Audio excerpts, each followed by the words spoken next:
Kailangan nga daw ba natin i-turn on ang ating end-to-end encrypted chat sa ating messenger or mas maganda nga ba na naka-turn off ito?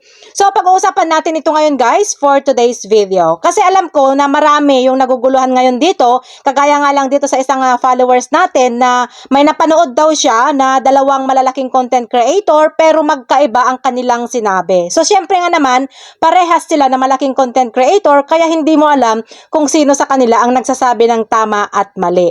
Pero ito guys, pinapaalala ko lang sa inyo na walang malaki at walang maliit na content creator pagdating sa tutorial. Dahil hindi naman lahat ng nagtututorial ay gustong makatulong. Dahil yung iba, gusto lang dumami ang views nila and engagement. Kaya nila ginagawa yun. Kaya ang masasabi ko lang sa inyo guys, mas maganda na matuto tayo sa sarili nating karanasan.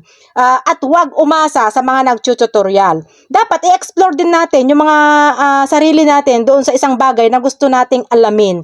So ito guys, sa end-to-end encrypted chats, dapat po ay naka-turn on yan para maprotektahan ang ating messenger account laban sa mga hacker at saka sa mga scammer. Dahil kapag naka-turn on ito, wala nang ibang makakabasa pa sa mga message mo, kundi ikaw lang at yung ka-chat mo. So for example, kung may nag-login ng messenger mo sa ibang cellphone, hindi nila makikita yung mga message mo hanggat hindi nila nilalagay yung 6-digit PIN number na in-enter mo noong nag-turn on ka ng end-to-end encrypted chat mo.